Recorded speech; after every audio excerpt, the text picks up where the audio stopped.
I'm not saying anyone's pumping and dumping. I'm just like No, curious no, about. no. And I'm not either. I really am. I'm not saying that in a bad way, but I mean, when you are of that status, you have to know that people are watching your wallets, and Well, when you buy something, absolutely. Yeah. Oh, it's absolutely. The influencers have the advantage, 100%. They can always help move markets or at least just dump on their followers. yeah. And again, I got I'm not implying that somebody is using their followers as exit liquidity. Maybe I kind of was, but like, I, you know, They are. I'm saying it. They definitely are. yeah, So, yeah, yeah. I'm not saying anyone specific, but That's they fair. Yeah, are. that is true.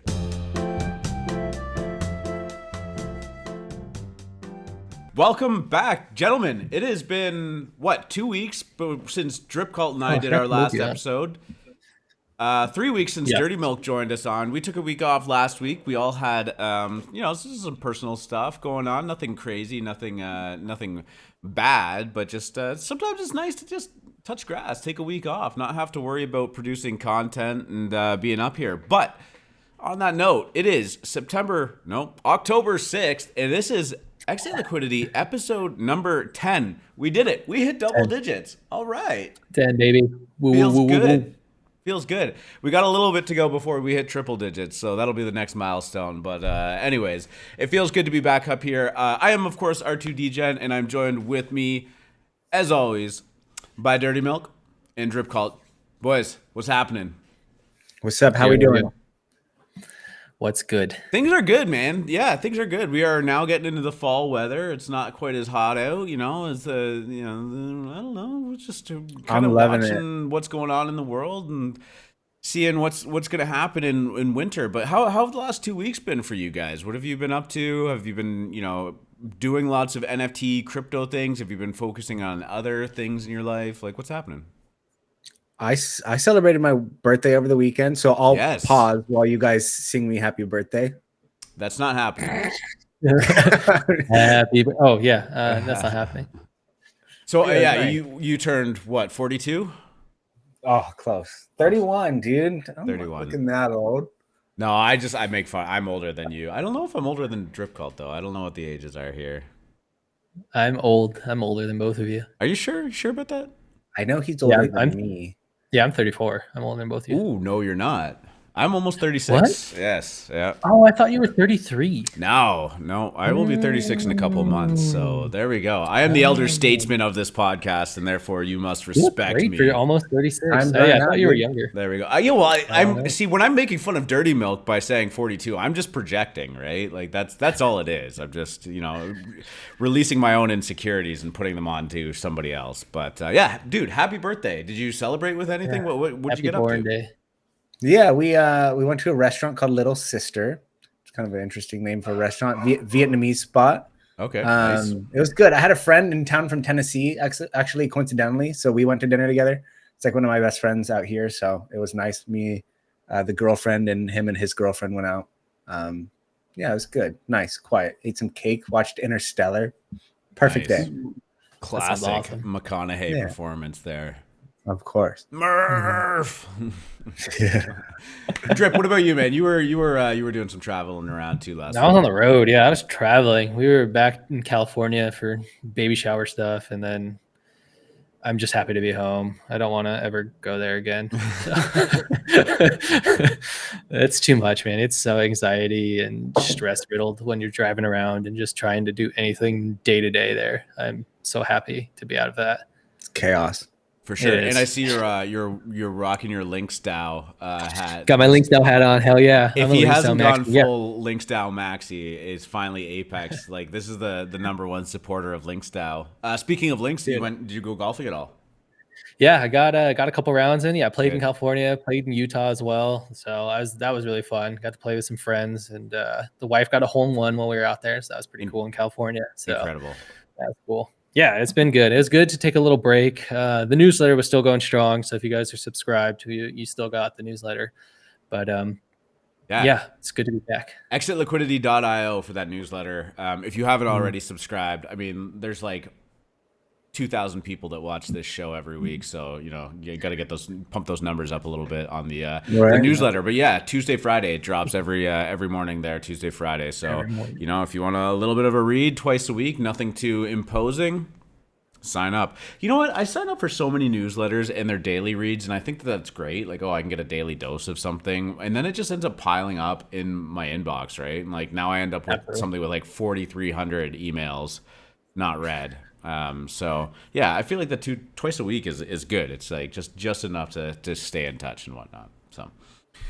Always appreciate the hard work in there. Let's look at what's going on in the markets right now. Just a quick update on this October 6th, the Bitcoin and ETH. I know you don't have it pulled up, but just for some context, we're sitting at about 1350 for ETH, just around 20,000 for Bitcoin. It's been a bit of a precarious ride, but sometime in the last 3-4 days, we did go on a little bit of a run back up. It felt good, but we're still seemingly at the mercy of these pretty rough macro markets. The NFT market, not much can be said for that. The volume trend on the monthly does continue to decline, but I actually think it's a little bit healthy in a sense. I think a lot of like the super high volume weird like NFT cooks are starting to go down to a minimum as all of those like when it's the same, several thousand people doing all of these trading and whatnot, eventually the cream rises to the top, and they're the ones that are going to be holding most of the ETH. And then the ones that aren't very successful at it, though, the donators like myself,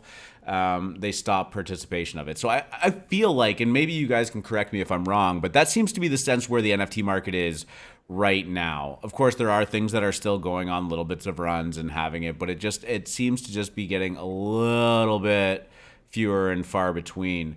On the contrary, we did have some huge NFT sales. But like back to the original point, like Dirty Milk, you're probably the most active trader in here. And even in the pre-show, you were saying like you're starting to tap out a little bit. Yeah, it's like it's not fun anymore. Yeah, it is. I think is a big part of it. Like, I mean, correct me if I'm wrong, but before is like Lucas from Alphabet like said it perfectly. Like he said, I missed the days like almost like this time last year that basically after any sale, the whole chat would just be filled of like pump it memes. Yeah, and like yeah. there was like it was fun. You were like talking with your friends all day. Now like chats have dried up. It's like PvP trading against bots that are just like totally cool with bricking floors just like for the sheer joy of it. It seems like at this point, I don't know. This is the least plugged in I've been in about a year and a half to the space over the last like 3 weeks, I'd say. And it's just there's just been this almost like lack of joy in it that's just left me wanted to spend my time doing other things, I guess. But I think, it definitely sounds like there's a little bit of a come down from like the euphoria phase that we were in. And it's so hard because, at the time you could almost even have argued that we weren't even in the euphoria phase yet. But I think with how small the NFT market is and how big and how well known it got in a very brief period of time, like that spike was, in hindsight, the obvious one. But even then, like even at its peak volume, peak amount traded, peak amount of participants, it still pales in comparison to even just the broader crypto and shitcoin markets, right? Like, when we ever get to that point, like it's going to be full on, like game on, and it'll make that run look tiny in comparison.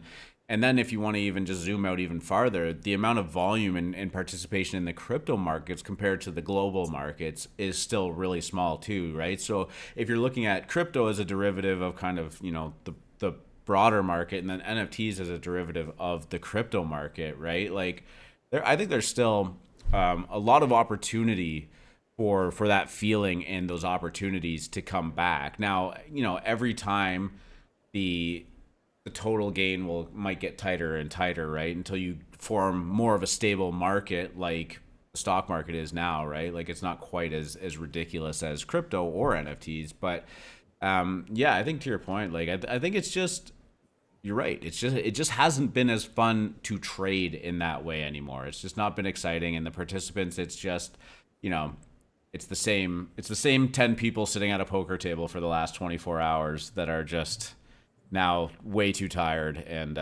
it's time to go home for a little bit and rest up.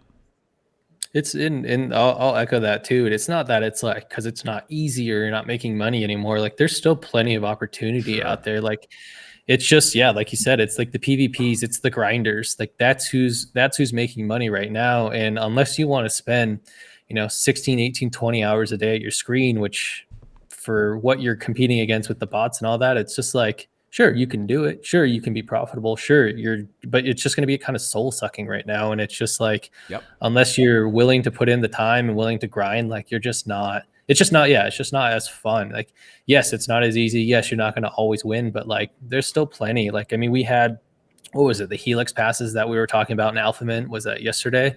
Like, yeah, you could easily, they came down to like 0.12. I think what are they? They're sitting at 0.23 right now. Like I traded into that, like made a little ETH on that, but like I happened to be there, caught Alpha Mint talking about it and just kind of did a quick flip on that. But like, if I wanted to be sitting on the screen all day, sure, I can make money, but like, it wasn't like I don't want to even say it was like a community thing. It just wasn't like, it wasn't fun. Like it was just kind of like, all right, cool, I'll make a quick trade and that's it. Yeah.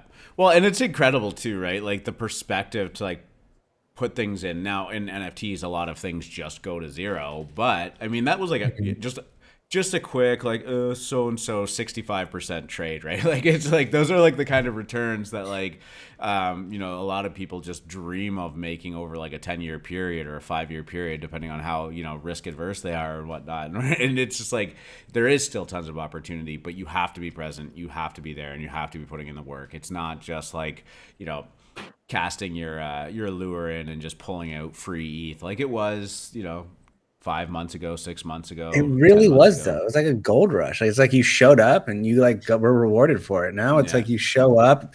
There's crickets around. It's you get punished more often than not. Yeah, it was just it was.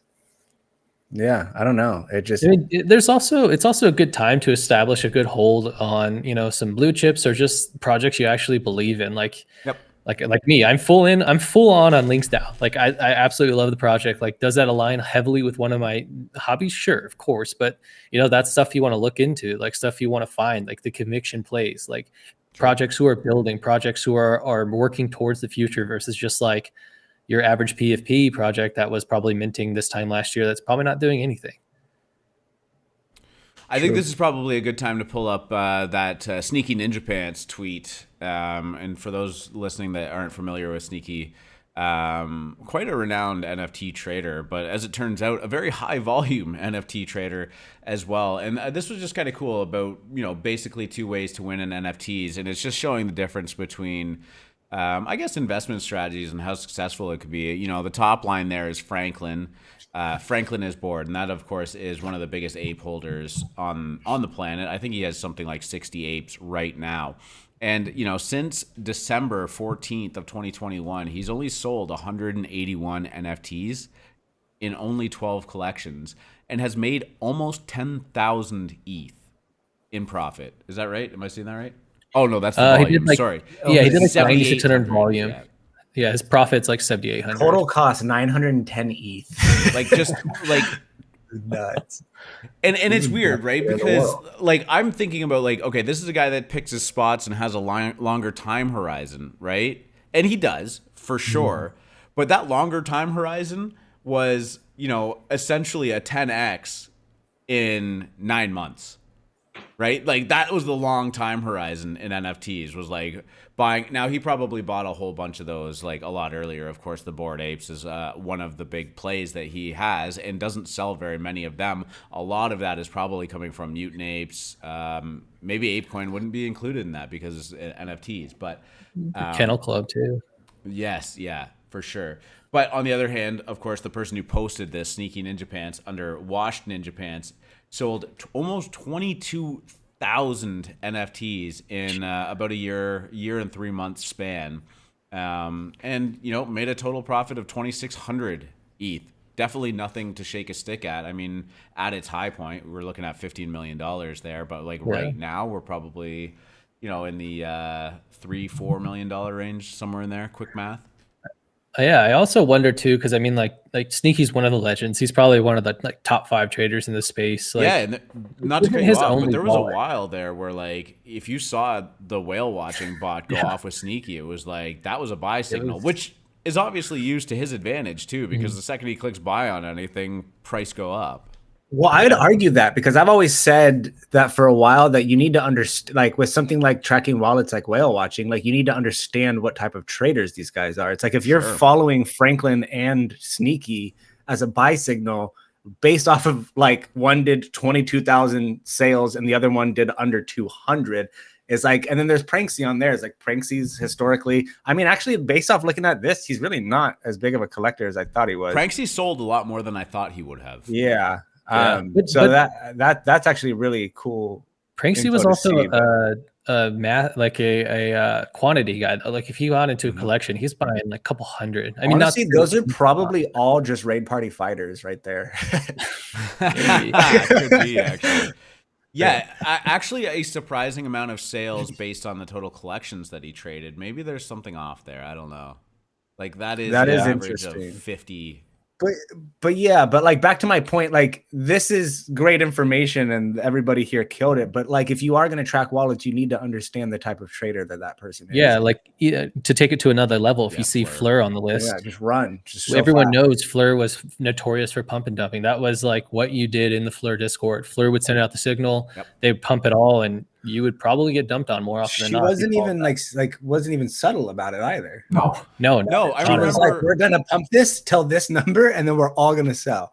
I remember even just like a tweet that she made that was like, I can't wait till the mass adoption phase so I can dump my bags on more people. Like it was like Yeah. just pure, like just shameless. Like, I don't care. You know, if you're in my group and you end up making some money, great, but you are all my exit liquidity. And people bought into it for a while until they didn't. And I remember going in months later, and now this was months ago, into that Discord, and just like it was a barren wasteland of like, you know, just a few degen traders hanging on to the fact that they might make their money back by being part of Fleur's group. But Do you see this comment right here from Dingaling? It's like, what's mine? It's like you got to sell stuff. But I would be very curious to see Dingalings. I don't know. There's a couple other people I would be very interested to see here as well. What Shamdu? I'd like to see Shamdu on like Shamdu's numbers. ooh, I forgot about Shamdu. Yeah. I had a good run with the head DAO for a little bit there, and then just kind of blew it up. But it's just an interesting way to look at it, right? And like I think back to Dirty Milk's point is just that you have to understand the types of traders that these people are and why they're making the money. But you know, I don't want to discredit Franklin is bored by any means, right? But No, yeah, you know, not. every dude, NFT project, almost every NFT project has, you know, people that really, really heavily load up their bags in hopes that it is the next Bored Ape, that it is the next Azuki, that it is the next, right? So, a lot of that wonder is that also- he loaded up his bags on Bored Apes, and like that was the jackpot, right? Yeah, I'm also curious too, like how much of that was like conviction and holding versus luck versus just like I don't, you know, I again like holding 60 apes in this market when it went to what was it? What did it go up to? Like 130? 130? Yeah, 140. When Like ETH was a lot higher too. yeah, like that is like most people. I know myself. If Yep. I bought an ape under 10 ETH, I would have never held it past 20 or 30 ETH. There's just no way. I wouldn't have done it. Like even if I minted it, like well, especially if I minted it, like Yes. If I there's minted absolutely no apes, way. I would have sold, and if I minted 30 apes, I probably would have sold 29 of those before 1 ETH. That's what if I'm Franksy did. honest. Franksy did that. Well, I was And I going would've to sold say, I one mean, this for, is like, the a hard thing moonshot. about I would've sold NFTs it at, and like, why 5. taking like big positions in them makes trading a lot easier. But like now, Dirty is just like I would have sold 29 of them. I mean, I tend to take a little bit more of a laddered approach to it if a project that I've taken a decent position in runs, you know, starts running up. But you know, if I was Franklin and I had, let's just say 80 apes, like yeah, there's a good chance that by now I would be down to less than 10. You know what I mean? Like Absolutely. Yeah. But I know myself well enough. I mean, there's a chance if I minted, you know, 10, I probably would have sold at least 9, held on to 1. But again, even if when it hit 40, 50 ETH, like there's probably no way I would have held on. Yeah, the number one just scares me because then you have a very binary decision of like hold or like that is the hard thing. But that's also the Bitcoin dilemma. Everybody always says like, "Oh, I wish I had bought Bitcoin when it was $1, when it was 25 cents, when it was $10. I would have X amount of money right now." Like, there's no way that when it ran up to $2,000, you wouldn't have unloaded at least some of it. And if you didn't, like, I guess good for you, but also kind of a little bit foolish, right? Like, when you're staring down the barrel of a 200x gain, like that's just incredible. Like, just take some profits. But yeah, it's one of those things. It's so easy to just look at in hindsight and say, what if I coulda, I shoulda. You would not have acted the way you think you would. I know I wouldn't have. Yeah. I also, like I was saying earlier, I would love to see Sneaky's like burn wallets and other various wallets, because I know he definitely wasn't just trading off this main wallet. Oh yeah, 100%. Yeah, a lot of these guys definitely load up on their burner wallets, their anonymous wallets first, then buy off their main wallet, then dump on their anonymous wallets, and then they don't have the perception of being a dumper, but they've definitely made their money. It wasn't even saying that. I just like I would be very curious about the totals. I'm not saying anyone's pumping and dumping. I'm just curious. But I'm not either. I really am. I'm not saying that in a bad way, but I mean, when you are of that status, you have to know that people are watching your wallets, and when you buy something, absolutely. the What's price his name? is going to go up. Right here. Nate Rivers admitted to that. He admitted that he knew it was a tweet on. It was a tweet on Kobe when he was Kobe's tweet when he was saying like, "What's up with NFTs? Like, who's going to convince me?" Like, Nate Rivers was like, "Oh, I want to be on the show. Like, I know how it goes. Like, I know my wallet is a signal. I have 3 other wallets that I buy and trade from." And it's just like, "Oh, dude, you just admitted like, like, I don't know." But yeah, no, I get what you're saying. Absolutely. As long as you're not out there like shamelessly promoting it, like, I think that's the difference maker. If people want to watch your wallets and trade off you, there's nothing you can do about it. And being conscious of that fact is only just being a smart trader. Like, if you are a market mover, you know it, right? Yeah. Absolutely. The influencers have the advantage, 100%. They can always help move markets, or at least just dump on their followers. Yeah, and again, I'm not implying that somebody is using their followers as exit liquidity. Maybe I kind of was, but like, They are. I'm saying it. They definitely are. Yeah. I'm not saying anyone specific, but they are. Yeah, that is true. That is true. Throat. Sorry, my throat. I mean, they don't buy these to lose money on them. This is also a good point. Well, let's talk about some of where the NFT volume has come from in the last little bit, and a lot of big sales kind of hitting the blockchain lately. Seed Phrase, the owner of the #1 ranked rarity CryptoPunk, made a couple of huge sales since the last time we've been on this show. He sold a rare hoodie ape for 3,300 ETH. I'm sorry, that's on his. Yeah, it's his pinned tweet. There you go. Yeah, right here. 3,300 ETH in this market, in this economy. That's a $5 million transaction right there. And as you had pulled up there before, the other one sold for, I believe it was, 980 ETH. So, I mean, nice little net of 4,800 ETH right there. Not too shabby for Seed Phrase. And then, of course, a Trippy Ape getting sold for 777 ETH. There's some big purchases going down that are, the Azuki that went for 100 ETH, right? People are loading up. People are starting to buy.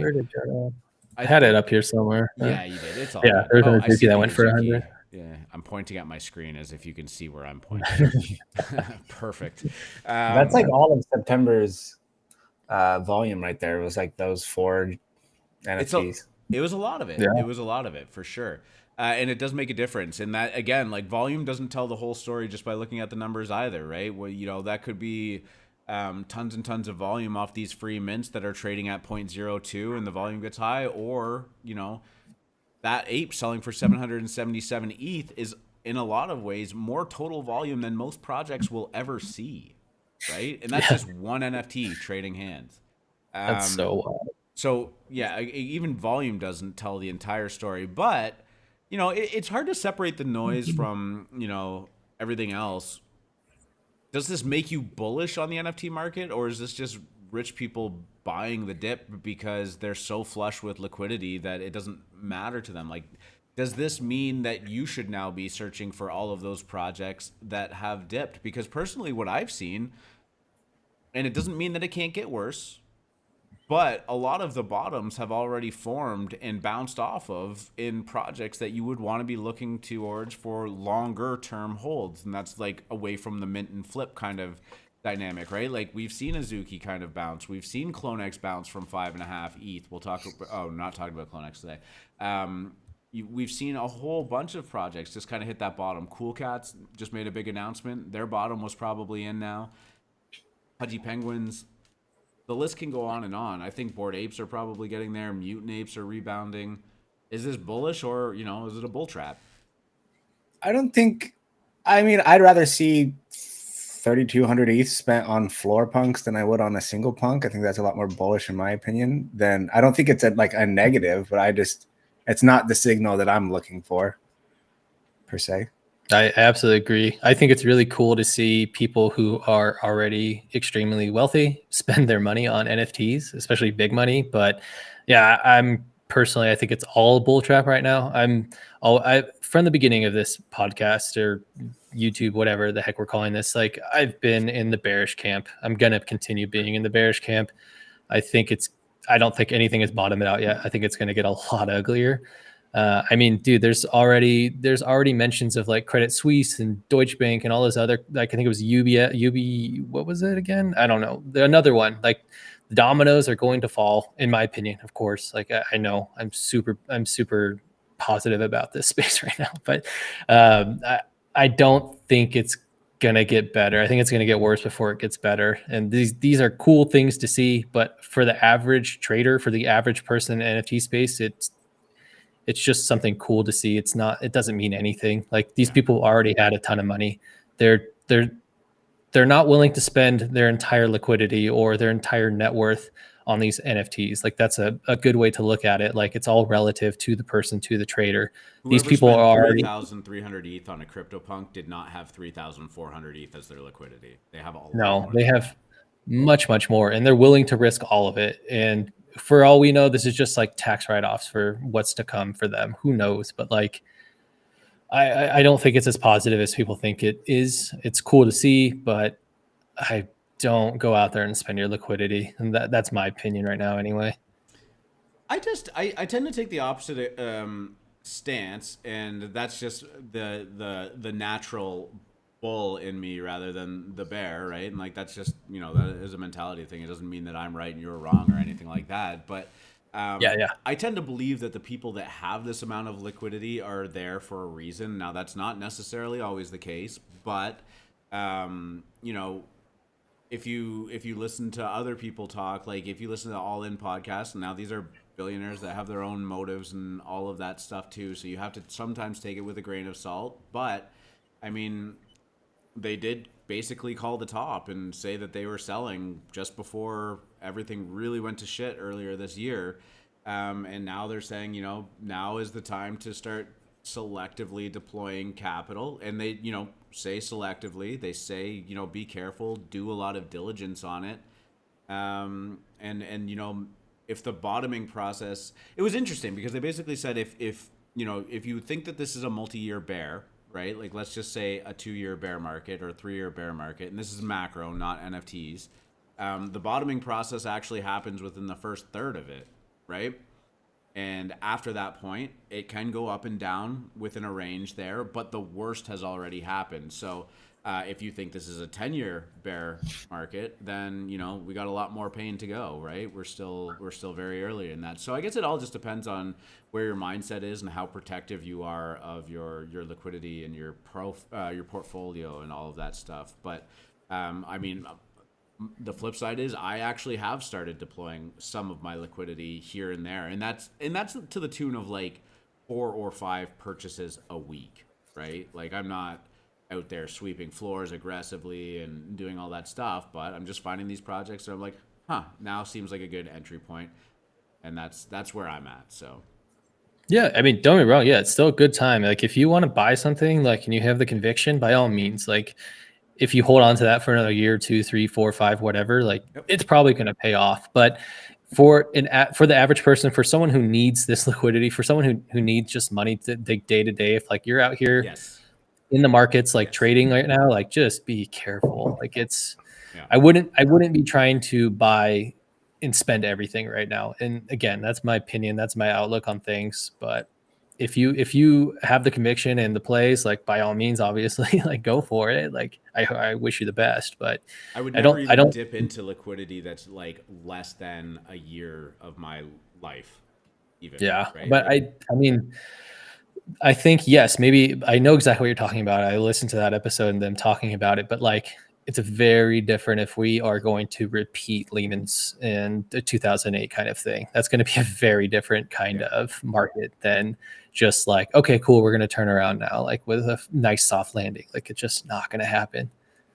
yeah, I think at this point the soft landing is off the table, regardless of where you feel like it. There, you know, by no means does saying starting to buy now imply that like it's up only from here, right? It's just and what you said, your time horizon. Like I'm somebody that's perfectly comfortable with holding something for a year. I have plenty of NFTs that at this point I have held for more than a year, and that's okay. And some of them will never bounce back, but you know, if that is in my wallet for 5 years, I'm okay with that. And I think a lot of people in NFTs missed that, you know, that time horizon, right? For sure.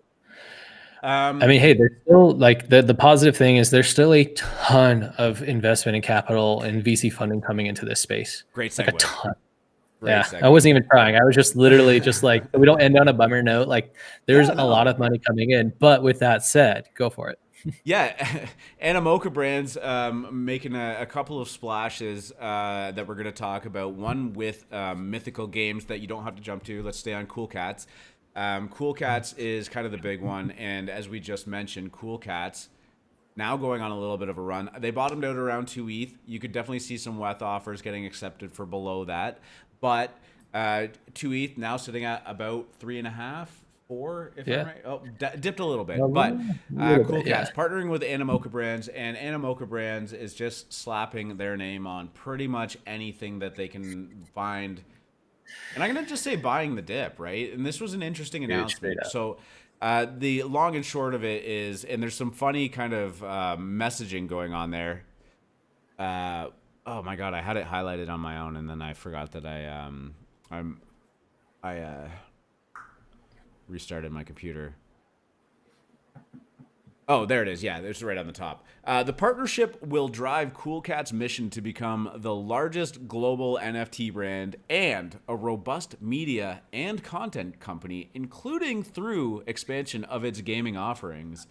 We're trying to do a lot of things here, boys. Are you a media company? Are you a JPEG brand? Are you a gaming company? Animoca, just letting them be all of the above and seeing what sticks. Hey, yeah, we're gonna number one NFT project. Yeah, Cool Cat. That's we got like some the Let's Joe growth. Cool Cats. Those Cool Cats. Dude, they're gonna be anything that'll get them money. They don't care. Like, oh, you wanna invest in an NFT project? That's us. You want to invest in a Web3 project, a metaverse project, a gaming project? That's us. Like, just give us money. Like, just give it over. I thought that Cool Cats was too busy just diluting their entire project. I didn't realize that they were in the market for funding. You know what I find interesting about this is that, I'm avoiding that one. Yeah. You know, this feels like a good partnership before the launch of Cool Pets, which was a gaming disaster. And I think in hindsight, something that didn't need to happen for Cool Cats, but it was just one of those, everybody else is doing a game, why not us, right? We're going to actually talk about something that everybody else is doing now, and that seems to be a trend in a second. But Animoca brands, yeah, I mean, like, dude, how strategic is it versus just like they got $110 million in funding and they got to spend it? Like, it's like, what is like, it's probably just like a safer route to go, even though the brand and community has kind of shot itself in the foot in the NFT space. But when you have $110 million of capital to deploy, like, this to me is like buying the dip on Cool Cats, essentially, right? Yeah. Like it's a down and out project. The upside is tremendously high because I think we all agreed that it wasn't going to go to zero, regardless of like what it was going to be. But the announcement of their new CEO and the announcement of partnering with Animoca Brands, which is, an incredible foundation for building relationships within this space, if Cool Cats needed any help with this, is definitely going to be a plus for it. And I think Cool Cats holders are breathing a little bit of a sigh of relief, especially the ones that got in when it was worth a lot more than it is now. Yeah, definitely. I mean, it's still Cool Cats has always been a safe brand to partner with. They haven't done anything outrageous. Their artwork is cute. Their artwork is safe. Like, it's just a good, safe brand. So yeah, and yes, have they made some mistakes? Yes, have they burned some goodwill in the space? But like long term, I think it'll be a blip on the radar. Who's the next? I just mean, like, there's got to be a theme here. Like, because in my opinion, like the statement, like I just feel like the space couldn't let Cool Cats die because they were like Cool Cats, and I'm wondering if there's like a Dead Fellas. I don't know if they're even I don't know what's going on with them at all. Like, who would be next? Like, who else can't the space let die, and how do we get ahead of that? I don't think Dead Fellas will ever die, honestly. Like, their founder, like, she's so vocal and she's so all about the space. Like, I think they would probably they'll take on investment eventually. I mean, they've had some good partnerships. Artwork is fun. Like, I think Dead Fellas is a good bet. It could be. Yeah, I've never owned one, but I've never been like offended by their existence either, right? Like, me either. I also just don't see a ton of people rocking them. What is the floor price? Yeah, ooh, that's kind of 23 actually. That's not. Well, it's like 1 ETH. These ones under 1 ETH are all flagged, so these are all suspicious stolen ones. But so, like, if you don't want any of those, you're looking at a 1 ETH floor. Like, that's not bad for. What's their overall volume? Just like lifetime volume? I don't know. Let's see if I can find it. I'll show you on. I'll pull it up. Let's see. 30,000. 30K. Not nothing. Yeah. Definitely not nothing. I mean, they're not as safe as a Cool Cats. I think the word safe for Cool Cats is like the most appropriately used word ever, because it's just like they like encapsulate NFTs, especially because of the whole like cute PFP culture that spawned. I feel like they're like edgy safe. Like they're not like. Well, it's Dead Fellas also released the Dead Pets, which, I mean, frankly, flopped. Bad time to launch it too. But. It was a bad time to launch, yeah. But I mean, like, hey, if you want to go to traditional VC route, like if you're looking for a good ESG score, like female founder, like it checks a lot of those boxes. Like, they're green. I don't mean it in any way other than just like it probably they're up next, in my opinion. Man, I thought that was a good joke. Just flopped. Sorry, I didn't hear it. Oh, they're green. Oh, they're very green. Killed it. Diverse green female. Also, in the realm of investments, we see Ubisoft kind of awkwardly jumping back into NFTs. I think it wasn't too long ago the CEO kind of came out with that statement that said we were just kind of talking about NFTs. We didn't have any real plans, but kind of walked it back. And now we see that they're making investments in Horizon, which just let a $40 million round, and Mythical Games. Ubisoft and Take-Two involved in those ones, as well as Animoca and Mythical Games. So investment rounds still being led. Lots of money still pouring in, and the usual suspects are deploying their capital in these kind of Web3 future-looking brands. Ubisoft and Take-Two, huge players. And so, I mean, if you're watching for a Web3 type game to take off, these Skyweaver and Mythos are maybe ones to watch for. So, yeah, I think you said it before too. Before the show, you kind of nailed it. I think Ubisoft put the kibosh on NFT or like a NFT on existing properties, but not investing into NFT projects. Drip, and I think that's what. Sorry, Dirty Milk. What Ubisoft? What games are we talking about here? Is that Assassin's Creed? I think they do like Rainbow Six Siege. Is that Am I wrong? I should have looked that up. I think before. Those kind of companies. Yeah, I don't actually. I think that's their big one right now.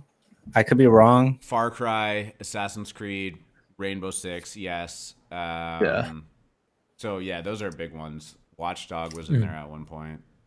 Mm-hmm. Um, Yeah, there. I mean, we've said it time and time It's again. definitely Like, big. huge. yeah, NFTs are probably going to be bridged through gaming first, and then It makes I the think most sports. sense. Yeah, sports, and then the next topic, which is Yeah, toys. Just as a toys. quick note too, that Mythos one was a game that I sorry, I pump faked you there. The Mythos game is an NFT. It's a card game, right? Like a lot like Oh, Hearthstone. And they'll okay. be Yeah, that's integrating their NFTs the cards as NFTs, which I think is brilliant. I think that that's the most basic and the most obvious, like, kind of first stage Mhm. Did you guys? integration of it, right? Like, you're talking about like Magic the Gathering or Pokemon, these physical cards that people have traded since the beginning of time, right? Like, or sold and Mhm. bought. Now the cards that you have in the game existing on the Ethereum blockchain for you to be able to buy, sell, and trade. I think it is absolute no brainer to do it, especially when you're spending all of these money to buy these packs, open these packs. You own them now, right? Correct me if I'm wrong. Mhm. If you're in Hearthstone, like, whatever you have, you have. You don't get to trade them. You don't get to buy and sell them. And if you're looking for a specific card to complete your deck, you got to open packs until you get it, right? Which is, Yeah, I mean, that's an easy money justification for Blizzard. Yeah, keep opening these packs. We don't care, yeah, right? absolutely. Do you guys remember Bad Bunnies? Yeah, Do yeah, you do yeah. you guys hold, Yeah, do you guys hold anymore? I I still still have hold some. one. I just opened my Because packs. yeah, dude, because like you can claim your packs if you're still a holder, and dude, the experience is awesome. Like, and they have like a whole ecosystem of cards built out. I It mean, was they have first off, gasless too. yeah, they have their physical. Yeah, I think it's on the Immutable chain, but they have their physical card game, and then they have their digital card game too. Like, they're already. I mean, I can assume if they were bigger or more well known, like this would be huge right Yeah, now. Like, I mean, like, you can say that about anything, I guess, but like, you can. they're so far ahead of a lot of these projects that are already kind of trending this direction. If they can get the name out there and get some funding, I can imagine them being a big player. I actually Uh, love seeing this because I haven't checked back on that project for a while, but we did an interview with them a long time ago. Free Market and I did, yeah, and it was great. He was a great founder, very knowledgeable, had great ideas surrounding it, well spoken. And the the artwork is physical good. card Like, drop did not go the way that they wanted it to. It frankly no, was a big letdown. But you look back 6 months later, or you look now 6 months later, yeah, they're still building, they're still operating and continuing on, as if that, and like, that is the telltale sign of a project that is potentially going to do great things. They have an objective in mind and they continue to work towards it, whether or not one step along the way they tripped or fumbled, right? A lot of projects, we see it right now, especially in this lack of volume and ETH being down. If something doesn't go their way, like, they're just like, well, we tried, we sorry about that. tried. They Yeah, put an announcement in the Discord, hey guys, we're out of money. We gave it our best shot, but we'll see you later. And then it says, tweeted from my yacht in Mykonos or something. Do you think? I yeah. mean, what are your thoughts on that? Like, FMC brought something up, I think, in the dojo the other day, like the kind of that same topic about. I think Zagabond was on topic. Like, is there like, and it was basically saying, like, what do you do in that position? Like, do you continue trying to build something that's broken, or do you just, like, at what point do you just close shop and try something else?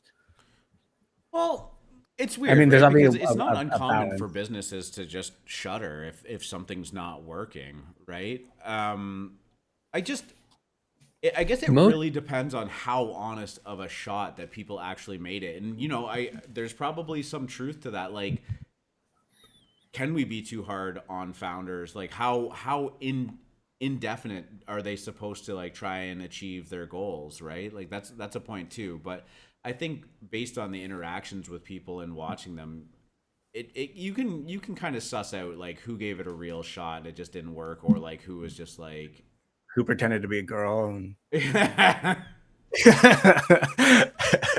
or who pretended to be a girl. Yeah, that's exactly. yeah. Yeah, I mean, I get it. It's just, I think there's obviously like a way of going about it with grace, kind of thing. Yeah, I also agree too. Like, if you see founders or teams trying, thing after thing after thing, and just it's not catching. Like you can see that they put in that time and effort and genuinely tried to build a brand in the community. But if it's just not working, like like I understand. 2 months is You not can good see enough. you can see that they tried versus like other teams where it's very clear and like they didn't do anything. They just wanted to walk away with money. Like and they do. It happens Yeah, regularly. and I just mean like transparency. Like it was nobody knew.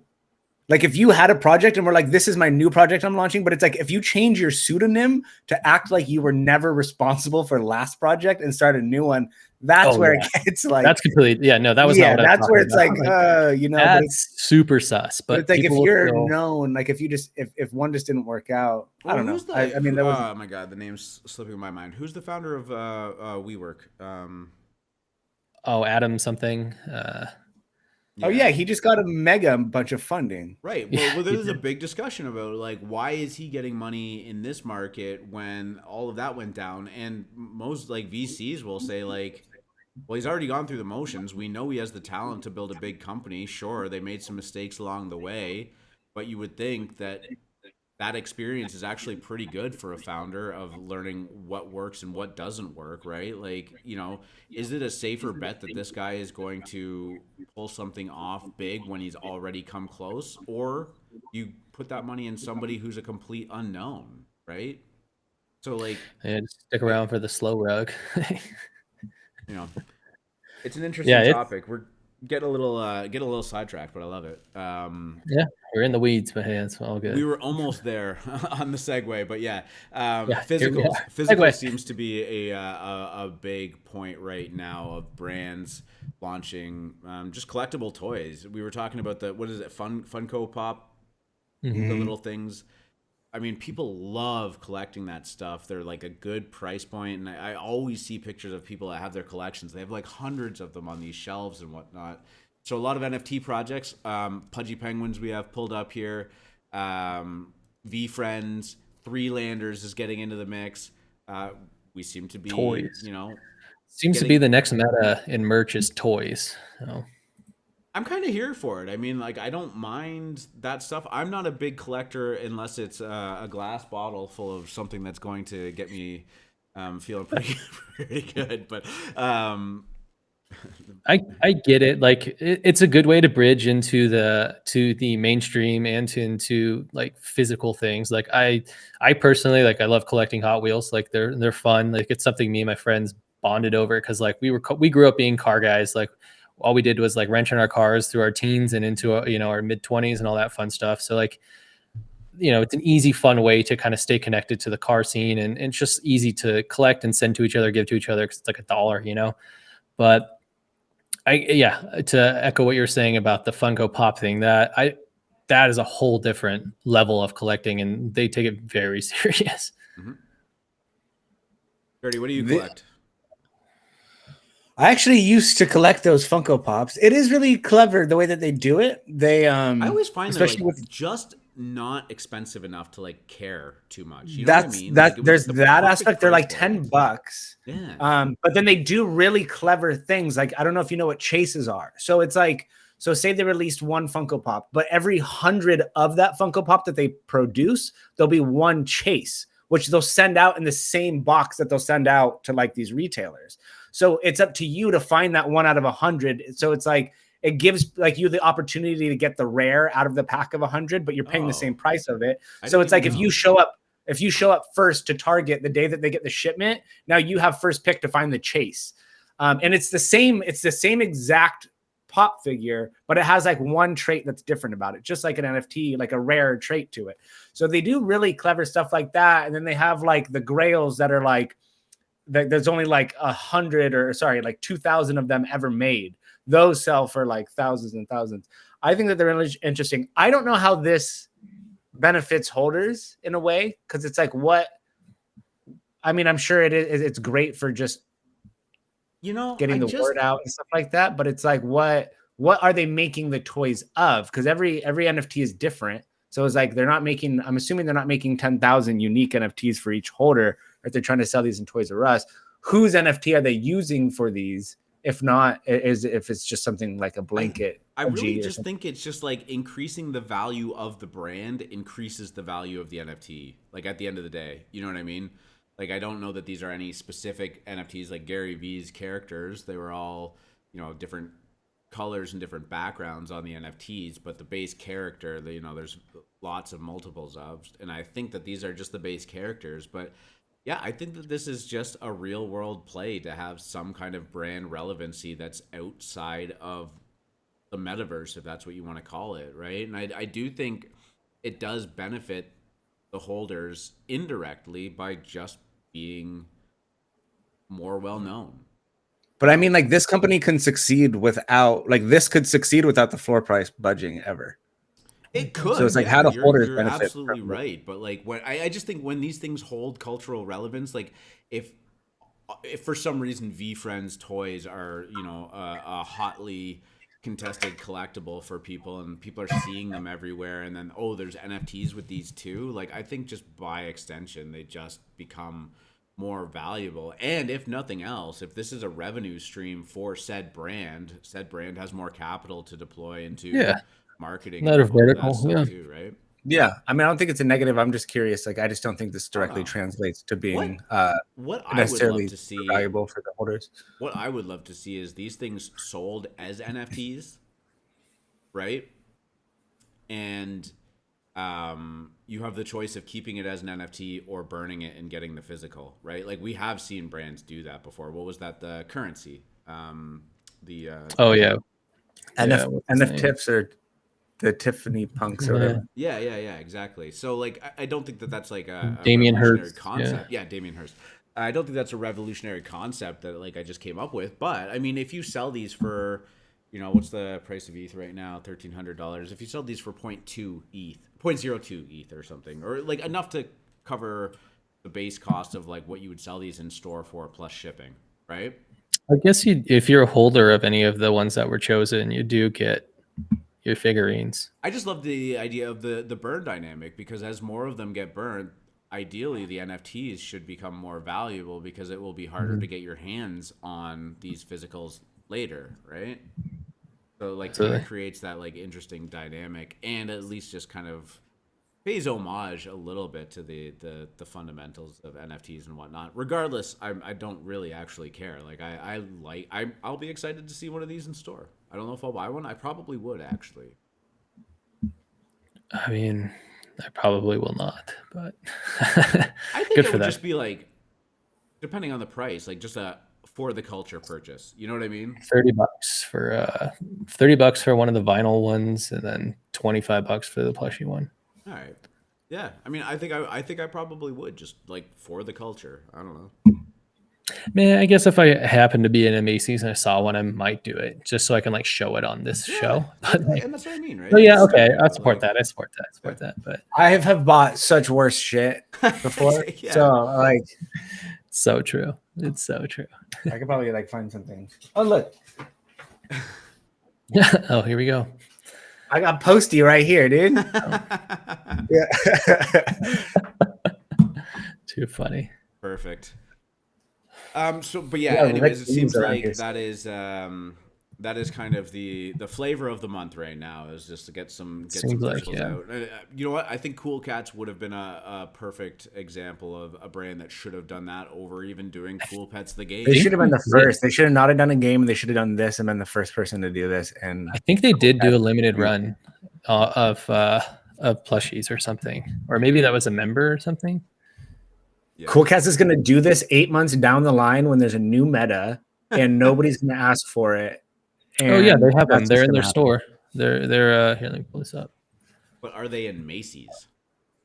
They're not in Macy's, but it looks like you can buy them in their stores. Well, and you know what? That's I think an even bigger point is like, I think that partnership is the important part, because no normie is headed to the Cool Cats site to go get a plushie, but No. people are absolutely we had to walking around a department store and say, "Oh, that's cute," Yeah. right? Like, And who knows? Maybe later on, yes, they will be leveraging their IP into plushies and other things, and it will be in Macy's or whatever toy store, Target or Walmart. But Yeah, I mean, most of these VFriends are not going to be bought by NFT like people. I feel like Not at all. I it's going think to be. so. I could totally see someone buying the little gorilla for like their kid. Yeah, I just mean they're probably going to be bought mostly by like parents and kids or people. There's going to be the people that collect them. If there is any kind of Yep. limited supply of these, I don't know if that's been talked about. Yeah, but that's what you want. I mean, like this is a whole new vertical for this. No, brand. I'm saying that as a positive. I just mean like no. opposed to Cool Cats, like who will only be bought by Cool Cat holders. These will be bought by mostly not NFT holders. Absolutely, which is great. awesome. I don't know how much of that will actually translate into people wanting to invest in NFTs, but that's was my point earlier. Is like, no, I don't see how these benefit holders personally. I think like it benefits VFriends like as a company, but if you're a holder, I'd be like, that's cool, but like obviously they can't like give holders of VFriends a portion of these sales, or then it becomes a lot more complicated and then becomes security. So it's just like. I honestly just believe that when you look at things like ENS, like X2Y2 looks rare. Like if you want to be bullish on them, they generate revenue. They have a reason for existing. And if brands can expand into these verticals where it's not relying on volume as a source of revenue, like that's a pretty good start in something that's not. I mean, what is it? Rising tides raises all ships. So I just think that like if they're looked at as a revenue generating business, like in real revenue, not just like, oh, please trade our NFTs so that we can take a cut of everything, right? Like, I think that's a good start. So I mean, but I just. Yeah, but you're right. Your initial point was right. These can do really well and not affect the floor price, but I just think by proximity it does. And we'll find out. Right? Yeah, and I mean, and I don't necessarily think that like using NFTs to like crowdsource funding is a bad thing in general. When we have things like Kickstarter and stuff like that already exist, it could just be the way of like, I don't think it's a negative. Cool. I'm in. Well, regardless, I mean, I'm sure once these launch, we'll get to see what happens with them and what the effect of it is. And I don't think that it's going to be like an overnight, like, oh, these things sold out and like floor price go up. Like the draft's looking a little sus. I will say that with those eyes. All right, let's get into our last topic. Drip, do you want to introduce this one, Azurbala? This was something you brought up, and it was an NFT project that I guess had a less than favorable art release. Yeah, it was. So I don't. If anyone is familiar, the long roundabout, it's Tally Labs. They're the ones that are responsible for Jenkins the Valet and all that fun stuff. They're kind of leading the charge into the storytelling meta. They released a teaser video for their artwork. I don't know if I can even find it, but it was received less than good. It was received horribly. People were just kind of dunking on this left and right and just acting like this is the worst thing they've ever seen, which to be fair, it was pretty bad. I'm trying to find this video. Sorry, guys. It eventually it led to them basically, here it is. Basically, it led to them canceling the burn of the Board of Dangerous books to receive these because, as you can see, these are just they're interesting. They're not. It's hands down some of the worst artwork I've seen in a long time, and it's kind of shocking coming from a company that's been in the space for at least a year or so now and has probably a lot of experience with good and bad art. So it's just really weird. It doesn't fit the storytelling narrative that they've been putting around this either. It's like some kind of like, monastery jungle, like kind of like I don't want to say Aztec, but like very like not this. So it's like not the artwork. It's just kind of weird. Do you know what these remind me of?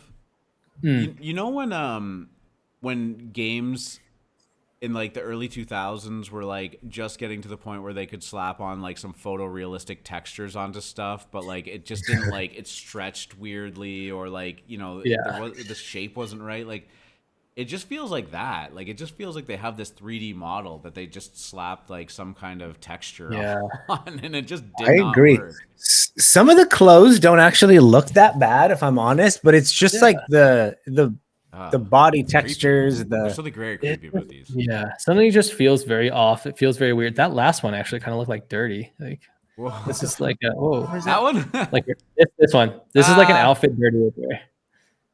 the helmet. No, if you don't show up to next week's flannel show and the wearing shirt. a skateboarding helmet, for sure. Oh yeah, you grew up skating. you so have the a helmet. Yeah, skateboard this helmet. All right, there you go. I know you do. This Yeah. is dirty.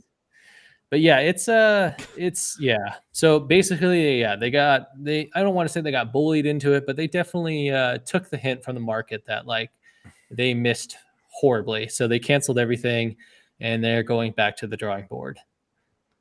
So I thought this was an interesting discussion to throw in the show, not because Azerbala is a hyped project or it's something that, I mean, obviously it's getting some kind of play and people are talking about it, but I mean, it was an interesting discussion for us to have behind the scenes as to what are the worst NFT reveals that we've had.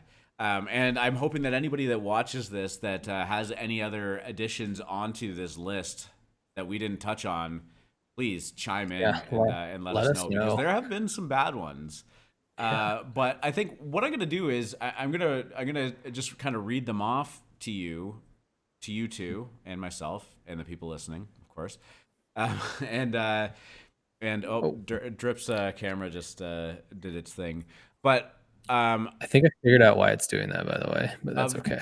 Of the four that we pick, I want you guys to tell me which one was the worst, and include circumstance too, right? Because it was overhyped, because it was whatever. But I believe the four that we had was the Moonbirds Oddities, of course, by Gremplin, Mechaverse, which that was one of the OG like ultra hyped pre-mint projects. Like that was one of the first that was like a big event, if I'm recalling correctly. Pixelmon, can't not, excluding Kevin, of course, because Kevin, excluding Kevin, this guy. But yeah, I mean, Pixelmon, like some of them were literally just a field of grass. Like there wasn't even a Pixelmon in this it. Was the sideways dragon. This one buried in the grass. Now Pixelmon has at least deployed some of their $70 million of capital to fix it. They updated, Kevin, thank God. But yeah, so the Pixelmon was a bad one, and then the last one was Hape Beast. And Hape Beast, maybe if you look at the like a one-off NFT, you could say that it's not bad. But man, like they had ears poking through hats, like the traits weren't lining up, and by and large, when you put them all together side by side, it's just like it just all looks like the same NFT. And part of the reason for me was just that like Hape Beast was at a time when we were doing the AM show every single day. We were getting upwards of 100 live viewers. There was a lot of chat, and boy, did people feel very, very inclined to tell us how wrong we were about Hape Prime, and that it was easily the next Bored Apes, and that they were going to 40, 50 ETH. These things ran up to 10 ETH pre-reveal, and that's all we heard about for like the better part of 2 weeks, because they were pre-reveal for 3 or 4 weeks. They were trading at 10 ETH, and at the time, ETH was like $5,000, $4,000. Like these were expensive NFTs, and then the reveal happened, and they tanked. And they tanked hard. They weren't finished. Yeah, they released down and down. Ton of bad artwork. Yeah, just underwhelming. So, of those 4 projects, Drip, which one are you picking? Man, I don't know. It's tough because I remember like when Mechaverse was probably one of the biggest hype projects of 2021. And it's not that this artwork is awful. It just isn't spectacular. And when you start looking at the collection, it all just kind of melts together. And there's literally nothing super noticeable trait wise. Even the rare people were paying. It was a PFP project, like if it was like a different type of project besides a PFP project, it'd be like a different scenario, I feel like. But like for just PFPs, it's like, what is the floor price sitting out there? Like what, 0.7, 0.8? Oh wow, Point 0.3. 37. Honestly, that might be a Yeah. buy. I feel like that's another one. What have they done? Haven't they done it? Prove Curtis it. is like, Do these it. things suck. They all look Well, the same. I don't know, What a dude. waste. I What a would bring flop. it back But to he's the like, Cool Cats but conversation of them not letting something die. Like, what is that? 50K volume, 50K ETH volume. Like, Yeah. yeah, I think 45 of that was pre-reveal too. Another project that took forever to reveal. Yeah, that was the Do other you thing remember too. when that But revealed and instead of people getting rares, it was just like, you will be getting a rare? no, wait, what? I don't oh, remember I that. think you. They had I like think I do. placeholders. They're like, oh, by the way, these ones aren't ready yet. Oh, yeah, I do remember that. Yeah. I mean, dude, these are like the rares. That super colorful one is really cool. That second one, that This is one. cool, but I mean, but overall, like, I wouldn't even know this is a rare. It I'm does still nothing looking at around this, those. like this Like, Lego one. okay, if you scroll up to the top there, this to me would be an okay floor of a project looking at that level of diversity. It still Dude, sucks. this sold for 500 ETH. This Wow. isn't even special. Why is this not loading? And at the time, what?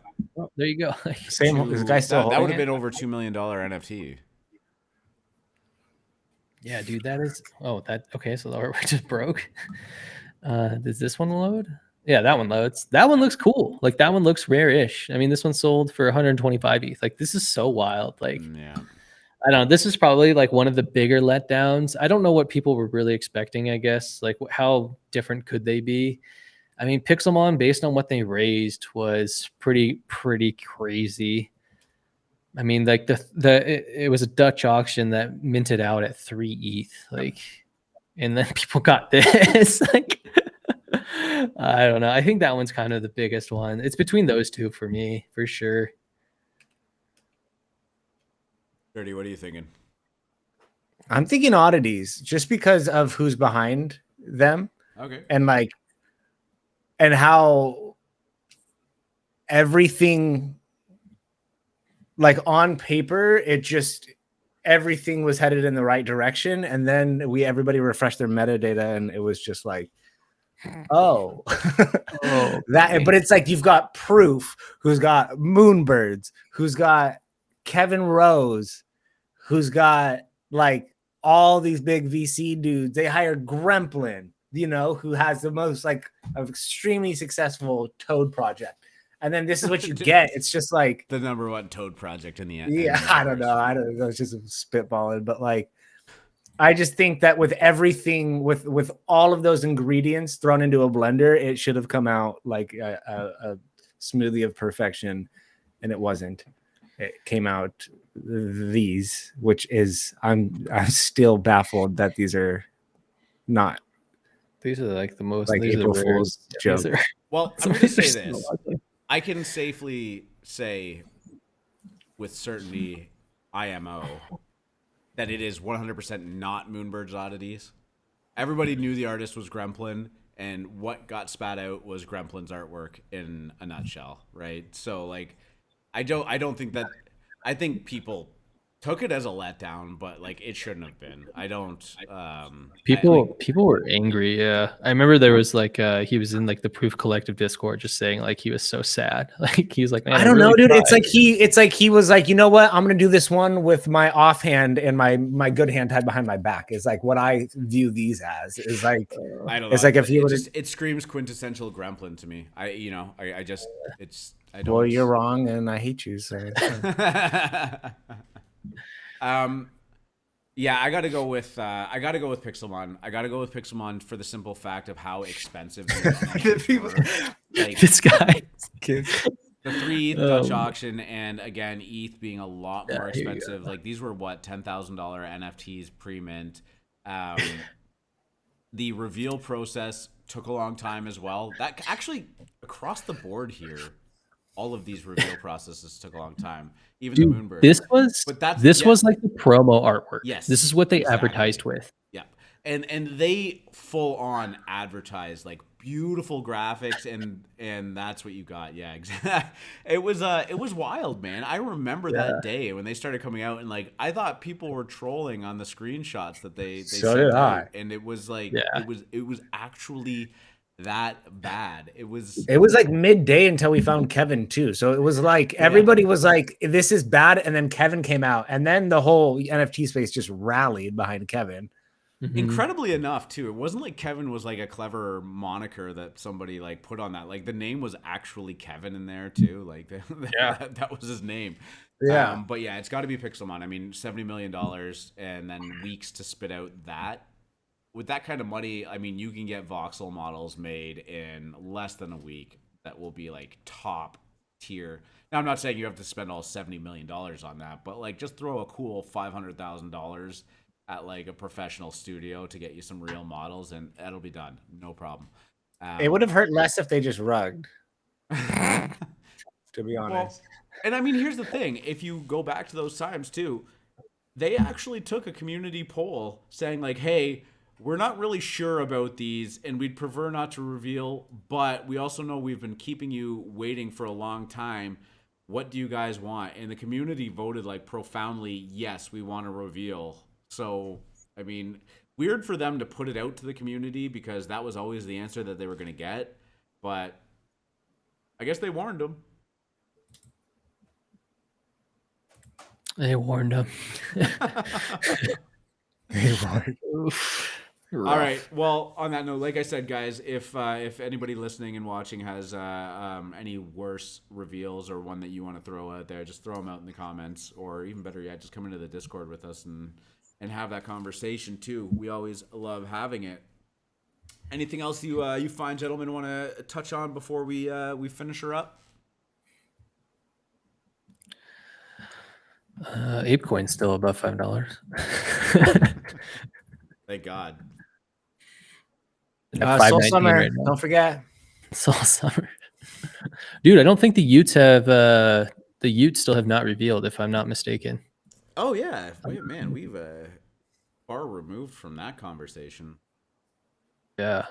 Let's see. What's on their Twitter? If they updated anything. Yeah, no, the September 26th. We were sprinting to release at the end of September, but we believe a little more time is needed. We will make an announcement. No official date. Yeah, so you're still just gonna buy a tube if you want in on that. However, with the Soul Network going down last week, I don't know.